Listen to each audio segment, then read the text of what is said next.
A gente tem visto que os casos de dengue têm aumentado muito no Espírito Santo e em todo o Brasil. Mas por que que isso está acontecendo? Para falar sobre esse assunto, a gente traz uma infectologista aqui no Consulta Marcada. Quer saber mais? Então fica aí que está só começando. Roda a vinheta. Chegou a hora da sua consulta marcada. Aqui no podcast da Unimed Vitória, a receita é simples. Informação onde você estiver.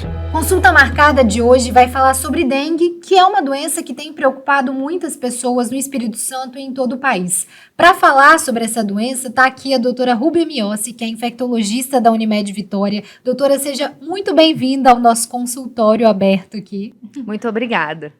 Doutora, eu vou começar perguntando por que os casos de dengue voltaram a crescer no Espírito Santo, no Brasil, de modo geral, né?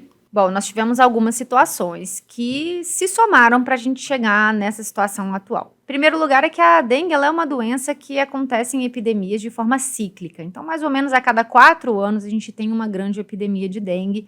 Isso até já é esperado pelos epidemiologistas.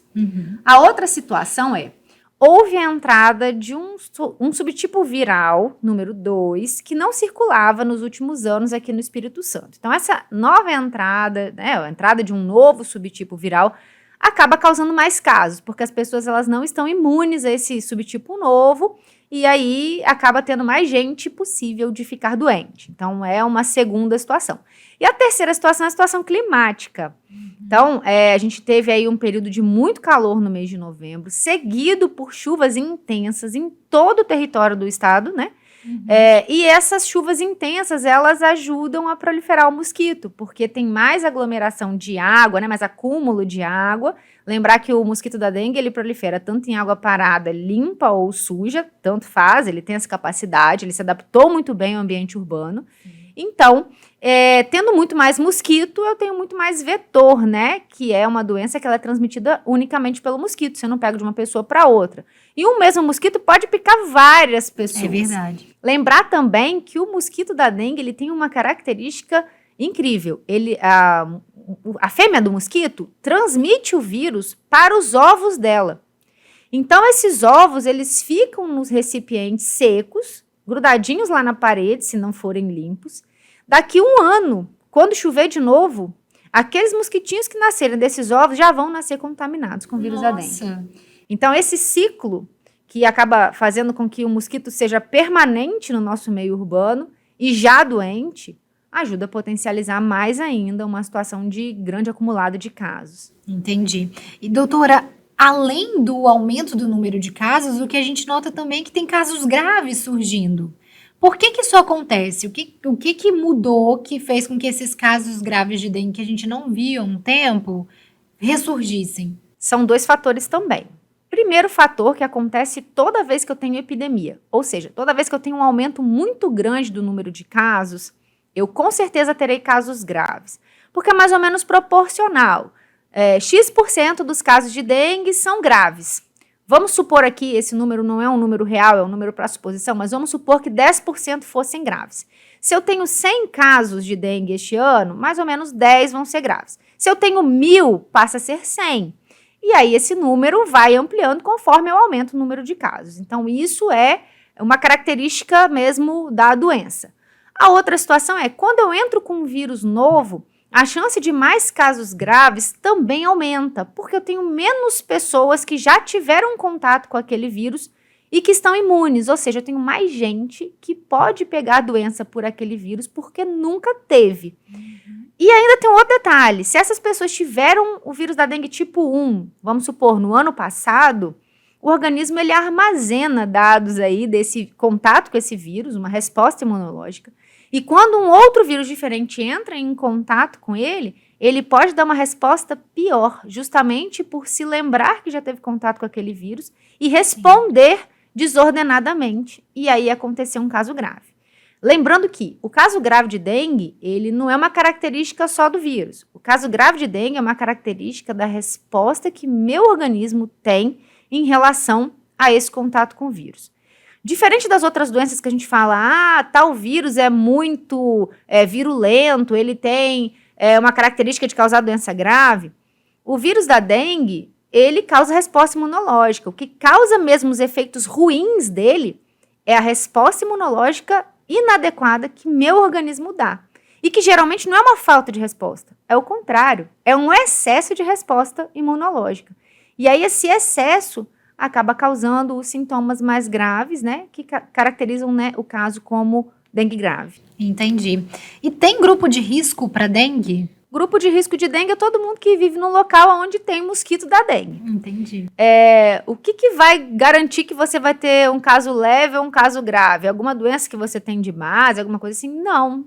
Qualquer pessoa pode ter um quadro grave de dengue. Uma criança pode, um idoso pode, um adulto jovem, bem de saúde, pode desenvolver um caso grave de dengue. Então, Entendi. como isso funciona meio que, vamos dizer, aleatoriamente, o ideal é você evitar a picada do mosquito. É verdade. E mais atrás ainda, você evitar que o mosquito se prolifere. Porque é a única garantia que você tem de não ter um caso grave. A outra situação, que é muito importante, é que a gente tem vacina para dengue. É verdade. O detalhe é que não é todo mundo que pode tomar. Diferente das outras vacinas, a vacina de dengue disponível hoje, ela é importante para adultos que já tiveram dengue no passado. Então, quem pode tomar essa vacina? Quem vai lá no laboratório, faz o exame de IgG para dengue, que mostra que já teve dengue em algum momento da vida. Se esse exame der positivo, quer dizer, já tive dengue, posso tomar a vacina. E aí, qual vai ser a função dessa vacina? Evitar que você desenvolva sintomas da dengue mais para frente, evitar que você tenha, que você adquira a doença dengue. Uhum. Então, funciona assim. Por que se eu não tive dengue nunca na vida, eu não posso tomar a vacina? Infelizmente, durante o período de desenvolvimento da vacina, foi verificado que pessoas que nunca tiveram dengue, que tomavam a vacina, quando tinham contato com o vírus da dengue, acabavam desenvolvendo um caso de dengue grave, parecido com a situação de quem acabou de ter dengue no ano passado e agora pega novamente e aí desenvolve um caso grave. Um tipo de vírus diferente. Então, para evitar esse tipo de situação, a vacina não é indicada, principalmente para crianças, mas também para adultos que nunca tiveram contato com dengue. Então, é uma vacina... só adulto, idosos, crianças não podem se vacinar. O idoso pode se vacinar, desde que ele tenha um IgG positivo para dengue. Isso quer dizer, um histórico de que ele já teve alguma dengue. vez. Uhum. Nas crianças, a vacina é contraindicada. Existem pesquisas com outros tipos de vacina para que a gente chegue num imunobiológico bom, né? Vacina a gente chama de imunobiológico. Num produto bom que possa ser aplicado em qualquer pessoa. Mas isso ainda está em estudo. E acreditamos que com essa evolução que teve nas plataformas de vacina, o que é isso? As vacinas novas que saíram para a Covid, a gente espera que com esse tipo de vacina que se tornou mais fácil fazer uma vacina, a gente também consiga desenvolver vacinas para dengue, vacinas para malária, né? Vacinas que possam funcionar principalmente para essa parte de arbovirose. Mas a gente tem que esperar aí essas pesquisas avançarem. Mas de qualquer forma já é um avanço, né, doutora? Porque Sim. eu me lembro por quantos anos ficou-se aí na expectativa pelo surgimento de uma vacina para dengue, ter essa vacina ainda que paga, ainda que para um número específico de pessoas, né, que possam tomá-la, já é um avanço muito grande para evitar os casos graves. Gera né? impactos muito importantes na saúde individual, porque a pessoa deixa de ser suscetível, ela passa a não ter risco de ter dengue, principalmente a dengue grave. E também saúde coletiva, porque quanto mais pessoas estiverem imunizadas, né, com essa vacina e não tiverem dengue, menos casos eu vou ter lá no meu hospital, sobrecarregando todo o sistema de saúde, né? Menos as pessoas vão morrer disso. Então, querendo ou não, é alguma coisa. Sim, já é um passo. Agora, por falar em pessoas em hospitais, doutora, a gente tem visto de fato que muita gente tem procurado o hospital em busca de atendimento de dengue. Quais são os primeiros sintomas da dengue? Como é que as pessoas já têm que ligar o alerta de que é hora de procurar um médico? Em primeiro lugar, a gente tem que suspeitar que tem dengue. Qual que é o caso suspeito de dengue hoje, por regra de vigilância epidemiológica? Que eu estou falando regra de vigilância epidemiológica, que é o quê? Quando você chega no médico, o que é que você tem que o médico pensa que pode ser dengue? Em primeiro lugar, um quadro de febre que tenha no máximo 7 dias. Então, um quadro de febre de 2 a 7 dias... Opa, eu tenho que pensar se não pode ser dengue. Mas tem que ter pelo menos outros 2 sintomas. Dor atrás dos olhos, dor de cabeça, dor no corpo, né? Aquela sensação de dor muscular importante, fraqueza, vômito, diarreia. 2 desses sintomas, mais a febre, já colocam o paciente como quadro suspeito de dengue. Então, se você for levar ao pé da letra, febre, com dor de cabeça e dor no corpo, pode ser um monte de outras doenças, mas também pode ser dengue. Pode ser um quadro gripal que está começando, você ainda não tem nariz escorrendo. Ainda então, mais nessa época do ano, né? Isso, é um momento que a gente fica na dúvida, será que é influenza, será que é covid, será que é dengue? Porque são doenças transmitidas por vírus e são sintomas que os vírus compartilham. Então, quando o médico falar com você que é uma virose, não acha que ele está ignorando que você tem e chutando qualquer coisa para a sua doença. Não, a maior parte das doenças são viroses mesmo e o quadro clínico é muito semelhante. E nem todos os vírus a gente tem exame. Então, isso, tem um quadro parecido com isso, é uma suspeita de dengue. Quando que eu tenho que ficar preocupado? O paciente está vomitando demais, que ele não consegue ingerir líquido. Porque o segredo do manejo da dengue é você controlar os sintomas. Não existe um antiviral específico para dengue. O que você tem que fazer? É remédio de dor de cabeça, é remédio de febre e hidratação oral. Precisa beber muito líquido mesmo, para manter pressão adequada, para o seu organismo seguir muito bem. Quando você não consegue ingerir essa quantidade de líquidos, aí você começa a apresentar sinais de desidratação, olho seco, boca seca, muita sede, começa a urinar menos, isso já é um quadro grave. Porque quando você começa a ter sede, a sua desidratação já está num nível importante. Então, isso é um fator super importante. Outra coisa que também já é um sinal de avanço no quadro e a gente fala, é bem grave, são sangramentos. Sangramentos na gengiva, vai urinar, a urina sai vermelha porque tem sangue na urina. É isso que é dengue hemorrágica, doutora? É isso que a gente chamava de dengue hemorrágica, na verdade, mas assim, a dengue hemorrágica em si, ela não é caracterizada só pelo sangramento. O sangramento é uma última manifestação, tá mais grave do que você pensa. Entendi. O que a gente chamava de febre hemorrágica do dengue no passado, hoje isso não existe mais, a classificação é dengue clássica e dengue grave. O que hoje é dengue grave era porque a gente não tem, na maior parte dos casos, perda de sangue visível, não. Mas a parte líquida do sangue, ela sai das veias do paciente, vai para outros espaços, que na medicina a gente chama de terceiro espaço. O que é isso? Aquela pele que reveste o pulmão, que é a pleura, então a gente tem o que a gente chama de derrame pleural, líquido do lado de fora do pulmão, que comprime seu pulmão da insuficiência respiratória. Líquido dentro da barriga. Então, o líquido sai das suas veias e vai para dentro da sua barriga, ele escapa para lá. E aí você passa a ter problemas. De imediato, a pressão cai muito, você não consegue manter a pressão, tem um risco altíssimo de parada cardíaca, porque os seus órgãos passam a não receber sangue e nutrição, né, a glicose, dentro do esperado. Seu cérebro sofre com essa pressão muito baixa. Isso era o que a gente chamava de febre hemorrágica da dengue e é o que caracteriza a dengue grave. Então, assim, a gente fala, não espera sangrar para correr para o hospital, porque isso pode não acontecer. Quando acontece um sintoma que ele é bem visível, fácil de identificar e que você tem que correr para o pronto atendimento, são as manchas vermelhas no corpo. Ah, sim. As manchas vermelhas de dengue, que são manchas que você aperta e elas não somem, tem a manchinha lá no braço, você aperta com a polpa do dedo, não sumiu, aquilo ali é uma petequia. Significa que você pode estar perto de um fenômeno hemorrágico de dengue. Uma outra maneira da gente ver é no hemograma. Plaqueta muito baixa sinaliza que a pessoa está evoluindo mal. Contagem de células brancas do sangue muito baixa sinaliza que não vai evoluir bem. Enjoo muito importante, a pessoa não consegue comer de jeito nenhum. Quando a gente faz exames, a gente normalmente mostra que o fígado está muito inflamado. O vírus da dengue adora o fígado. Então, ele causa uma hepatite também. E isso é um sinal de gravidade também. Então, aquela pessoa que está muito debilitada, não consegue levantar da cama, muito enjoo, pressão não está legal, essa pessoa tem que ser encaminhada imediatamente para um pronto atendimento, porque o risco dela é alto. Então, assim, eu preciso ir para o pronto-socorro toda vez que eu suspeito de dengue? Não, não é no pronto-socorro o seu lugar. Se você não está sentindo nada dessas coisas graves, pode procurar um médico clínico, pode procurar uma unidade básica de saúde. No nosso caso aqui, quem tem Unimed, que tem esses atendimentos específicos, né, dentro dos próprios atendimentos próprios que a gente fala, sem ser o nosso hospital, procurar o recurso próprio de ambulatório, também é possível. Por que a gente vai fazer?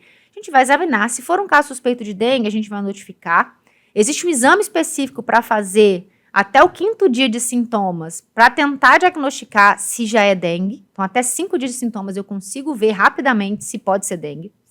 A gente coleta um hemograma dessa pessoa, exame de sangue simples, e a gente olha nesse exame de sangue se essa pessoa tem parâmetros para evoluir mal ou não. Então, a gente olha a concentração do sangue. Se estiver muito concentrado, já tem que entrar na hidratação venosa. Se não, dá para fazer uma hidratação em casa, numa boa. Daqui 2 dias a pessoa retorna, repete os exames de novo, a gente faz a reavaliação. E assim até completar 7 dias de doença. O 7º dia a gente fala que é o ponto crucial. No 7º dia que geralmente acontecem as modificações para evoluir com um quadro grave. Então, no 7º dia, ou a pessoa melhora ou ela evolui mal. Então, o 7º dia da doença, que é aquele que a gente está esperando, vai dar 7 dias, eu vou ficar bem, eu posso não ficar bem. É o ponto-chave. É nesse momento que eu tenho que vigiar mais. Então, fica alerta para entre o 6º e o 8º dia, ver se não vai aparecer algum sintoma pior. Detalhe, a partir do 7º dia, o exame de dengue muda. No 6º dia, não tem exame para fazer. Nem o exame inicial, que é o que a gente chama de NS1, mas também não dá para fazer a sorologia. Do 7º dia para frente, a gente já faz um exame chamado sorologia. O que é? É dosar os anticorpos que o seu organismo preparou para combater aquele vírus. Então, a partir do 7º dia, eu consigo ver se a pessoa teve dengue mesmo ou não. Doutora, se é só no 7º dia e a doença aconteceu até o 7º dia, né? Por que eu faço exame no 7º dia? Para confirmar se foi um caso de dengue mesmo ou não. Se confirmado, foi um caso de dengue, a gente pode aguardar aí um intervalo e avaliar se a pessoa vai fazer a vacina de dengue depois para ela não ter dengue novamente. Então, isso é importante. E é importante também a partir do 7º dia, porque se a pessoa evolui mal e eu já tenho uma sorologia positiva, eu já sei que aquilo é dengue, não é uma outra doença. Então, eu consigo fazer só tratamento de suporte para aquilo e salvar a vida dela depois. Com certeza. Uma última pergunta, doutora. Dá para pegar dengue várias vezes seguidas? Dá para pegar dengue várias vezes seguidas, mas a gente assume a postura que o anticorpo que o meu organismo produz, que é esse que eu meço no sangue, a gente assume que durante 6 meses ele faça uma coisa chamada de proteção cruzada. Sei lá, peguei o dengue do tipo 1. Não tem como eu saber isso, a não ser que eu faça um exame muito específico que só os laboratórios centrais do estado fazem. A Secretaria de Saúde faz esse exame para saber qual é o vírus que circula mais. Isso é super importante. Mas para eu, paciente, não faz diferença. Mas vamos supor que foi o dengue tipo 1 que eu peguei agora. Durante 6 meses eu não tenho condição de pegar nenhum dos outros vírus, porque esse anticorpo mata o vírus quando ele entrar em contato comigo. Sim. Seja o 2, seja o 3, seja o 4. Passados esse período de 6 meses, eu volto a poder pegar os outros 3 vírus que eu não peguei. E é aí que a gente fala que a vacina é tão importante, porque ela vai entrar para proteger dos outros 3 vírus que eu ainda não peguei. Então, é assim que funciona o raciocínio. Se eu pego uma dengue 6 meses depois, como que é? Como eu falei, existe um risco de eu desenvolver uma dengue mais grave, porque meu organismo ainda lembra que já teve contato com isso e vai tentar responder. E pode responder de forma descontrolada e eu não tenho como prever se isso vai acontecer ou não vai acontecer comigo. Então, por isso que é tão importante a gente fazer o básico. Cuidar aí da nossa casa, de não deixar o mosquito se proliferar, usar repelente, principalmente nas crianças, porque as crianças, elas não sabem vigiar mosquito, né? A gente só vê depois que o mosquitinho picou. Então, vigiar as crianças de qualquer idade pode ter dengue, qualquer idade do ser humano pode pegar dengue. Então, assim, não tem um grupo que está protegido, não tem como. Sim. Inclusive, doutora, a gente está chegando ao final do nosso podcast, mas eu queria que, antes que a gente finalizasse, a senhora deixasse um recado que considere fundamental. As pessoas têm que sair daqui hoje desse podcast sabendo isso sobre dengue. Primeiro lugar, para prevenir dengue é controlar o mosquito.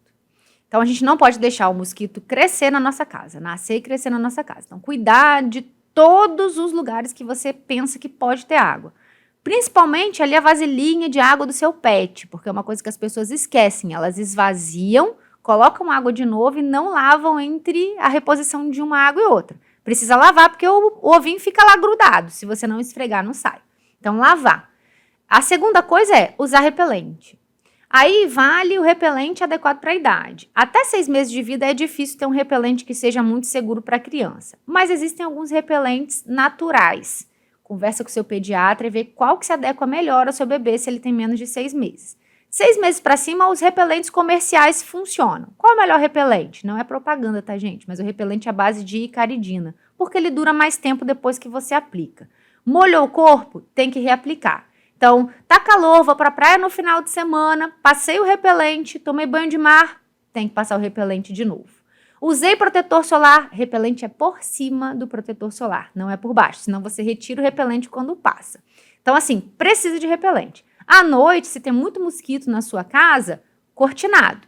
Cortinado aí no berço das crianças. E temos também os repelentes de tomada. Tem tanto o elétrico quanto o repelente lá de refilzinho que você coloca. A maior parte deles libera uma quantidade de repelente no ar que não é prejudicial à saúde. Mas seu filho tem alergia. Conversa com o alergista dele primeiro para saber se pode usar aquele repelente.